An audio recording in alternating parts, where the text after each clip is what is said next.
Здравствуйте! В эфире информационный выпуск Амшипшара, и я ее ведущий Нарсу Абухба.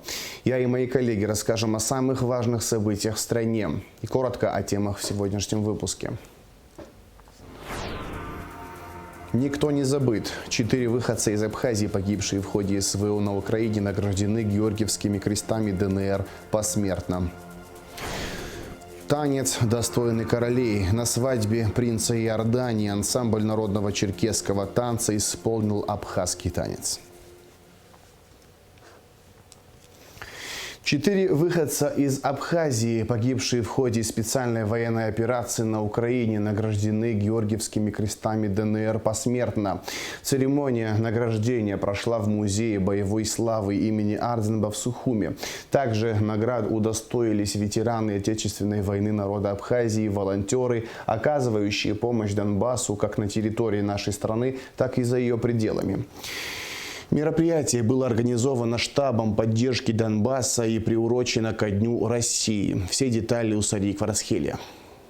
В честь Дня России штаб провел памятное мероприятие в Музее боевой славы имени Владислава Ардзенба. 4 выходца из Абхазии, погибшие в ходе специальной военной операции на Украине, награждены Георгиевскими крестами первой степени посмертно. Неважно, воевали ребята в ЧВК «Вагнер» или воевали в интербригаде «Пятнашка» и в российской армии. Все воевали за то, чтобы остановить это зло. И погибли, останавливая зло. Оно началось не вчера, оно началось в 90-е годы. Серебряные кресты с позолотой вручили семьям Олега Бебия, Даура Чкония, Романа Джения и Василия Пустоселова. Родина Абхазии, она также участвует в этой защите, потому что мы вместе останавливали агрессора со стороны Грузии, со стороны Европы. Это общий наш, не только долг, это наша обязанность прямая, защищать свой дом и отдавать свои жизни. Кроме того, Георгиевскими крестами второй степени наградили 34 ветерана Отечественной войны народа Абхазии. Также руководитель Единого общественного штаба поддержки Донбасса и Республики Вадим Мироненко 3 активистам, которые оказывают помощь штабу, вручил золотые звезды героев волонтерского и общественного труда. Это уникальный знак, который вручают особо отличившимся, готовым в любой момент прийти на помощь по зову сердца. Я лично и сам как гражданин и как руководитель организации Русской общины Абхазии, мы присоединились в 2018 году к деятельности данного штаба. То есть просто так сложилось, что я в разное время работал и в торговом представительстве России в Абхазии, и с торгово-промышленной палатой Абхазии, да, был хорошо связан. Поэтому есть, получается, у меня сложились хорошие деловые отношения с нашим бизнесом в Абхазии. Вот, поэтому я в основном сосредоточен на работе с нашими предпринимателями, которые оказывают определенную помощь нашему штабу. Это либо финансовая помощь для того, чтобы отправить груз, то есть это транспортные расходы, кто-то передает какие-то средства там купить нужные и так далее, да, то есть то, что нуждается там. Вот. Работа штаба у нас системно ведется, то есть мы постоянно отслеживаем, что, во-первых, там происходит на Украине, в России. Вот. Смотрим, как говорится, кругозор у нас хороший. И, во-первых, хотел бы всех поблагодарить, кто помогает штабу, вот. В том числе и абхазское телевидение, которое нам информационно хорошо помогает. Вот. Хотел бы всех поздравить с Днем России сегодня, пожелать всем крепкого здоровья нашим гражданам. Вы, как знаете, очень у нас большая часть населения имеет российское гражданство, соответственно, и все вот это связано, взаимосвязано у нас. Но, конечно, говорить о том, что там впереди как-то быстро все закончится, это, наверное, вряд ли. Поэтому здесь мы, как гражданское общество, должны быть более сплоченными, более объединенными перед вот этими угрозами, которые стоят. И вот эта взаимовыручка на обычном таком личном уровне, она должна у нас только увеличиваться. Волонтерскую поддержку штабу оказывает и сообщество водителей трансфера Республики Абхазия. Организация существует уже 4 года, а формировалась она из водителей ветеранов спецподразделений и силовых структур, которые сейчас находятся в системе такси и трансфера. За короткое время они провели и организовали множество благотворительных акций, систематически оказывая гуманитарную помощь. Это помощь ветеранам, помощь, сейчас у нас идет сбор, помощь детям. Также мы собирали на Донбасс помощь. Штаб Донбасс постоянно находится с нами на связи, и та помощь, которая нужна от нас в транспорте, в перевозке гуманитарного груза, мы им оказываем. Кроме этого, еще сбор на лечение, на передвижение. По возможности нашими силами осуществляются благие дела. Помимо штаба, еще по республике.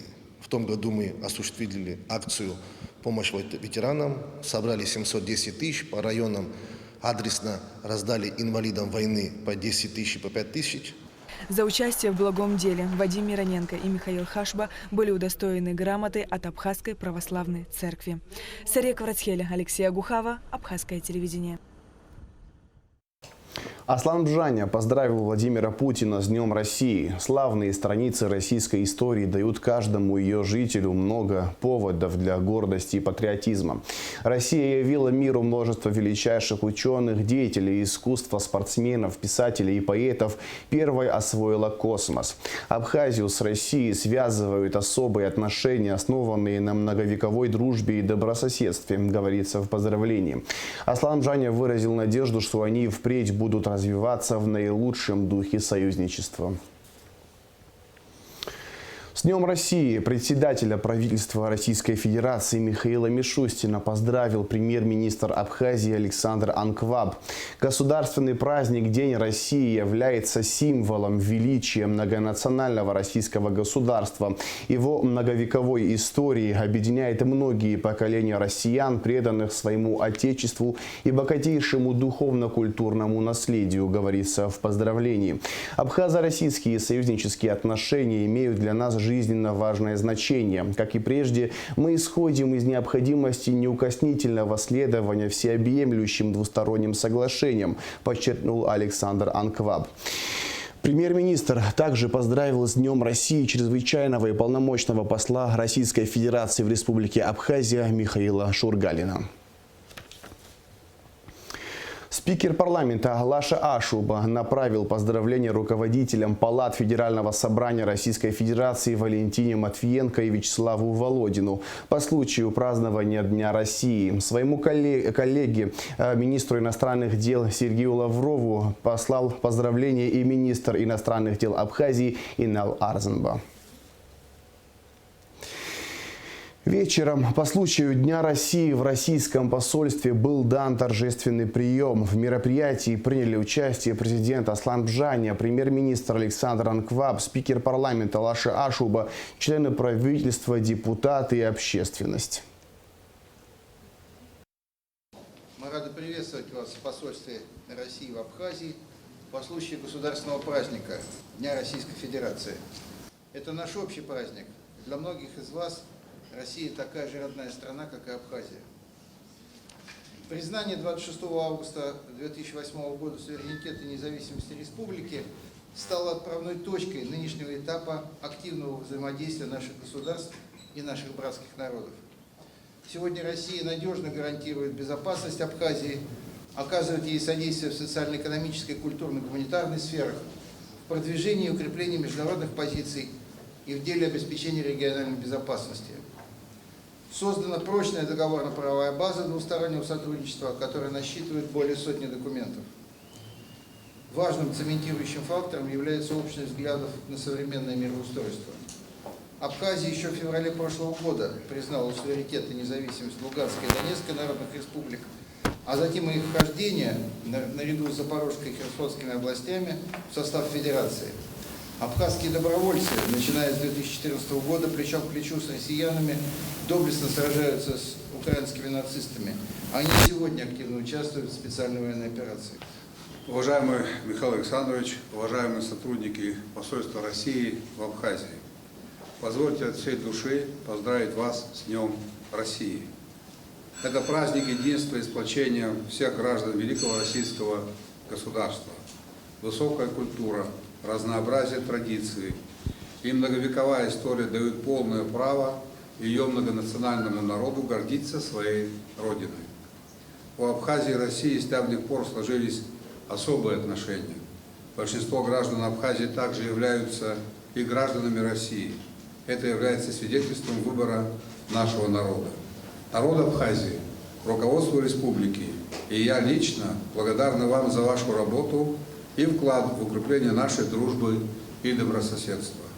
Пользуясь возможностью в этот праздничный день, желаю вам и жителям России мира и процветания. В начале июня в Иордании состоялась свадьба кронпринца Хусейна бин Абдаллы и Раджвы Аль-Саиф. На торжестве по случаю их бракосочетания ансамбль народного черкесского танца «Нади Ахли» исполнил абхазский танец. Торжество прошло во дворце Захран в Аммане. На банкете в честь свадьбы присутствовало больше 1700 гостей. Среди них были король и королева Нидерландов, почетный король Испании Хуан Карлос I и королева София, а также принц и принцесса Уэльские Уильям и Кейт и другие высокопоставленные гости. Об ансамбле «Нади Ахли» и его руководителе немного об истории в материале Google Севардания.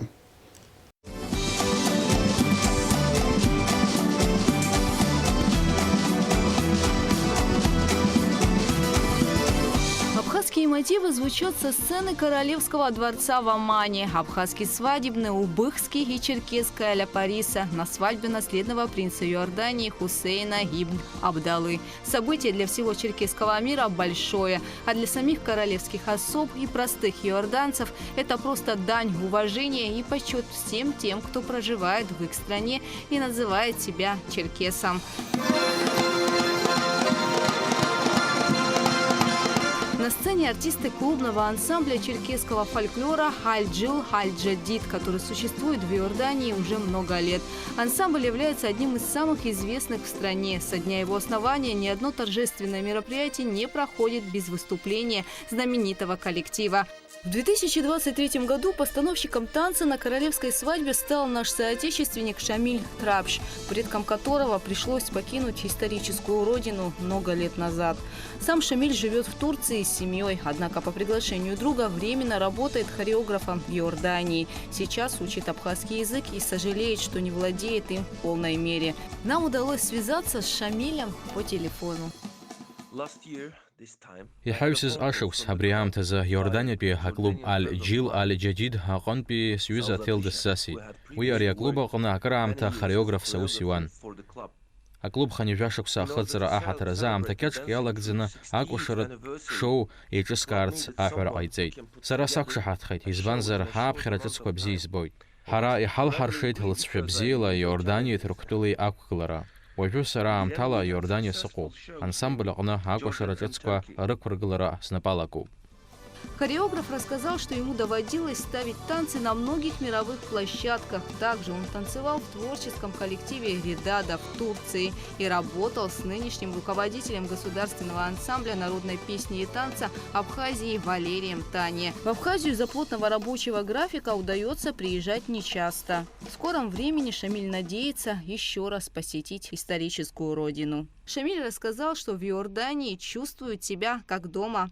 Сара клуб аҟны сынхоит уҳәар ауеит, убасҟак ҳус ԥсараҳкуеит. Сара бзиа избоит аус зцызуа ауаа, насгьы аҩны сыҟоушәа исыԥхьаӡоит. Аҭыԥантәи ауааԥсырагьы ачеркесқәа ҳзын иаартуп. Ргәы ҳзыразуп, ҳкультура еиԥшымзаргьы. Эти кадры облетели весь мир. Свадьба наследного принца собрала множество именитых гостей, а у входа их встречает черкесская королевская охрана. Ведь черкесы когда-то поклялись первому королю Иордании в верности, и это обещание ни разу не нарушили. В свою очередь, правящая королевская династия относится с большим доверием к своей охране. Созданная еще при эмире Абдалле I, королевская гвардия стояла у истоков иорданской государственности. Менялись монархии, а гвардия оставалась, неся почетную и трудную службу.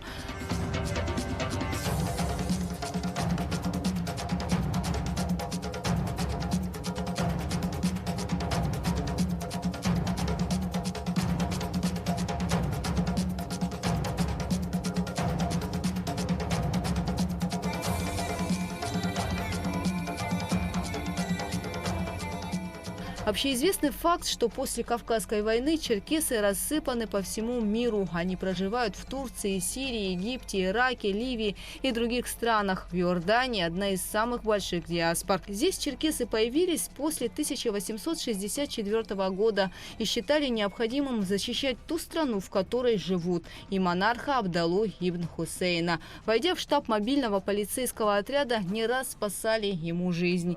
Наличие Королевской черкесской гвардии во дворце в настоящий момент говорит исключительно об уважении королевского двора к черкесам. Нынешний король Абдалла II в дань памяти отцу и его отношения к черкесам решил сохранить черкесскую гвардию во дворце. Иордания – одна из тех стран, которая оказала гуманитарную поддержку Абхазии во время грузино-абхазской войны. 5 января 1993 года в аэропорту города Нальчика произвел посадку грузовой самолет ВВС Иордании. Борт доставил 17 тонн гуманитарного груза, медикаменты, детское питание, одеяло. Слово члену пленума Фонда культуры КБР Александру Тухужеву. Зарубежная диаспора тоже отреагировала своеобразно.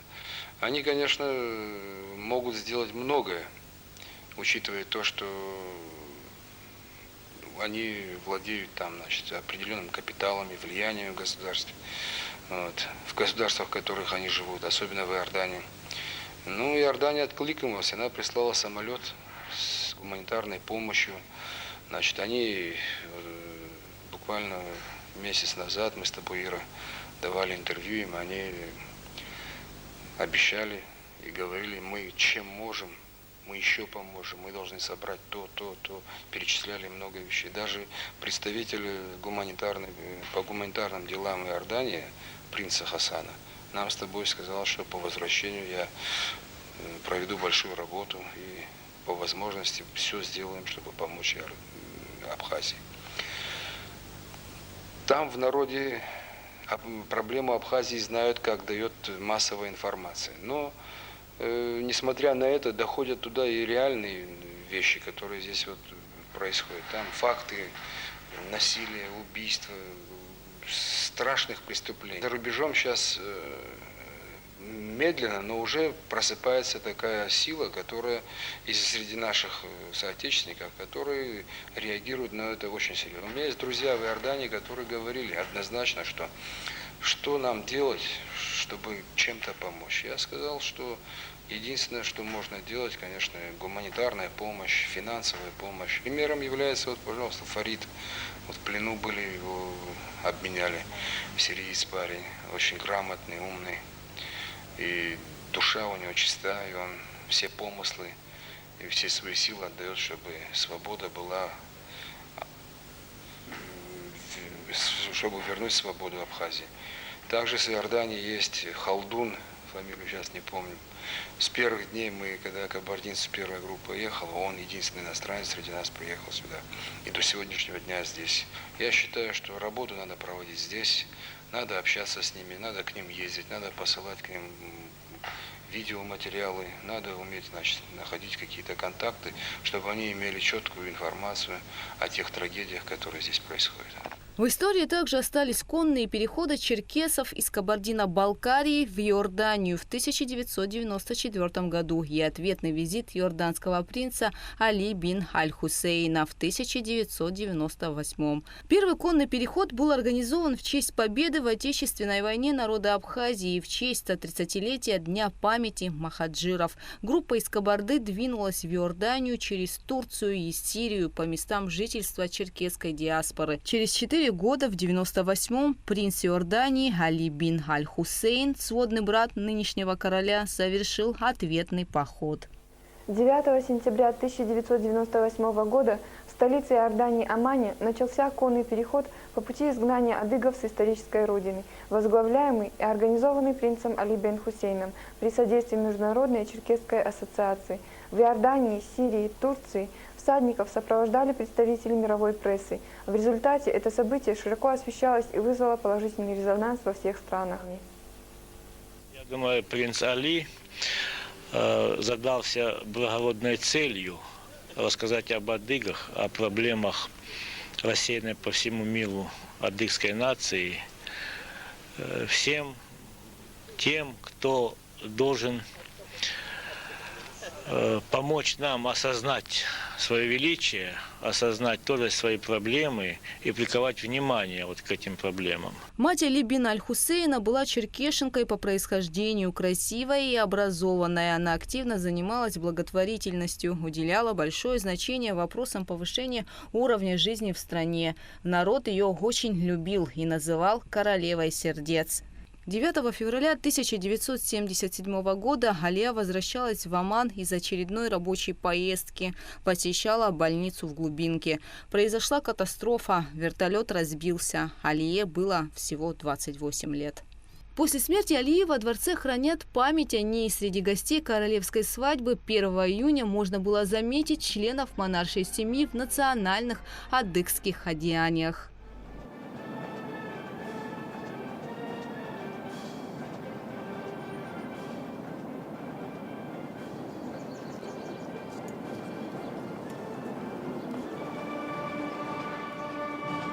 В Иордании проживают более 100 тысяч человек черкесской диаспоры. Они доподлинно не знают, сколько их в королевстве. Да и говорить об этом не любят. Важно то, что они делают для государства. Нынешний король и королева Иордании уделяют черкесам большое внимание.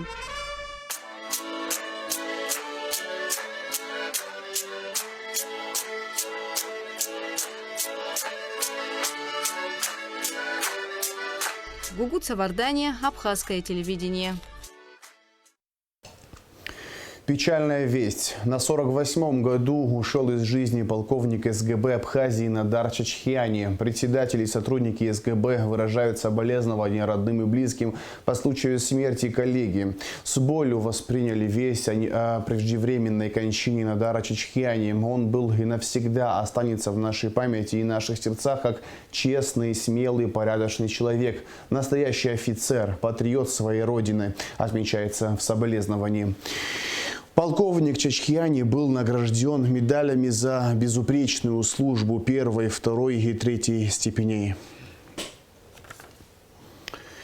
Государственный комитет по делам молодежи и спорту продлил до 30 июня срок приема заявок на республиканский конкурс среди сельской молодежи Халшара. Участниками конкурса могут стать молодые люди в возрасте от 14 до 30 лет, проживающие в сельской местности. Максимальная запрашиваемая сумма не должна превышать 200 тысяч рублей. 14 июня в Республиканском центре народного творчества имени Кортова состоится 10-й международный фестиваль авторской песни «Пою тебе, Абхазия». Все участники фестиваля получат дипломы, а особо отличившиеся памятные подарки. Все участники будут приняты в клуб авторской песни, функционирующий при Центре народного творчества. Лучшие исполнители будут рекомендованы к участию в международных конкурсах и фестивалях. В завершении выпуска расскажем о погоде. По сообщению Гидрометцентра, во вторник, 13 июня, на территории Абхазии ближе к вечеру дождь, гроза. Температура воздуха ночью 16-21, днем 23-28 градусов тепла. Температура морской воды плюс 21 градус.